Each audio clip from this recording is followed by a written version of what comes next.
各位老铁好啊，我是夏雪怡。那么这个视频呢，来给大家揭露一个最新型的诈骗手段啊。刚才我把这个诈骗手段呢，然后发给TP 钱包的老板啊，然后也发给这个漫屋安全公司的老板。那么他们都知道了啊，对这个事情都表示很关心啊。那么是个什么内容呢？就是很简单，你跟别人在进行交易，任何交易的时候，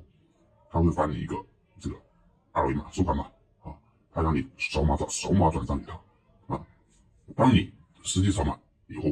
比如说你卖 U 给他吧啊，你打 U 给他，本来市场上的 U 是6块几，他直接给你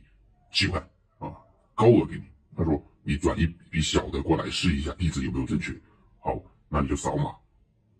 给他转账 ，OK， 你一转一笔之后，你这个账号就是他的了。就是说你只要跟他这个扫码进行了一笔交易之后，你这个账号就授权给他了，他就有权来支配你这个账号里面的资产啊。因为你看啊，这个并不是你看这个乍一看是 TP 钱包，对不对？乍一看是 TP 钱包的收款二维码，没有什么问题，对吗？但是实际上这并不是 TP 钱包的收款二维码。你们看，这是有什么？有一个叫 有一个叫这个火币4点 GJIM Token .com 是有这么一个第三方的那个网站提供的啊。所以说，只要你在这里一产生给他转任何一笔，只要你给他转任何一笔，那么 OK， 你这个账号就授权给他了，就他就获得了你这个账号的授权。那么你这里面的资产他就可以任意转账。那么也就像这个粉丝他遇到的这些问题一样，他的钱被转走了，知道吗？就说我什么都没干，我就给他打了一笔，目的是为了测试一下会不会到账。就是我们正常的交易都会2笔嘛，一笔是先给你打一笔小额的，试一下有没有问题，没问题 OK， 再打一笔大额的，全部打过去，对不对？一般都是这样比较安全嘛，都这么操作的。好，那么骗子就利用这个心理呢，来给你这么操作。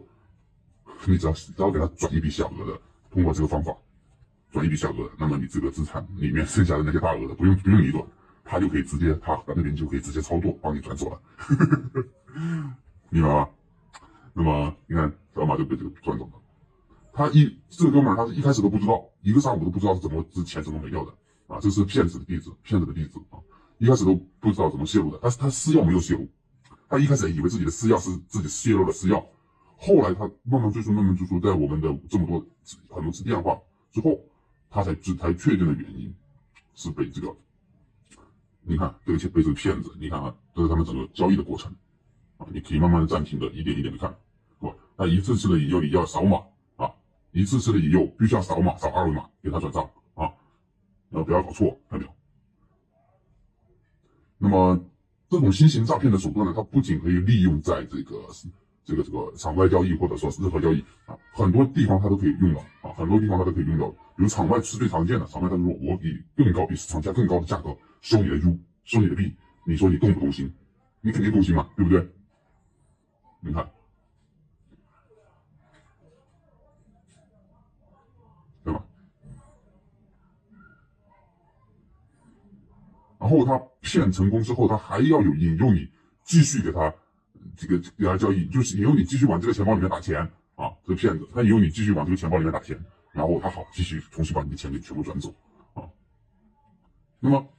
我们怎么样避免这种骗局被上当呢？很简单，转账呢只能转地址，只能通过地址去转，你不要去扫码，不要去扫码啊。二维码这个东西里面是有隐藏很多的这个不确定的啊，有隐藏很多东西的，一般人是不会去注意啊，直接一跳出来直接转过去了，对不对？一般人都是这样子，那很少有人会去打开一下看一下这个网址，你看，比如也很简单，你复制一下，你看吗？你看吧，是这么一个，是这样一个平台，是这个网址，并不是 TP 官方提供的网址，对吗？好，所以说以后不要通过扫码转账，不管是安全与否，都不要通过扫码转账啊，只能通过这个地址啊，二维码不能，只能通过收款地址来进行地址转账，好吧？那今天这个视频就这样子啊，转发，然后或者说是告诉你身边的笔友啊，这个新型的诈骗手段啊，不要上当受骗。我们赚点钱不容易啊，不能便宜了这些视频骗子。如果真的遇到这种问题，那么你可以尝试的去报警啊，一般报警是没什么用的啊，你可以尝试报警啊。但是如果金额在10万刀以上的啊，你可以找我，那么我这边去找安全公司，啊，他可以通过技术手段去锁定这个人啊，锁定他的手机 IP 啊，这些都技术手段应该是都是可以做到的啊。那么，但是你金额太少了，你有几万 U 啊，或者一点点的，你会被诈骗的话，那你找我，安全公司的人都不会感兴趣，都没有这个时间去做这个事情啊。好，那今天这个视频就这样子啊。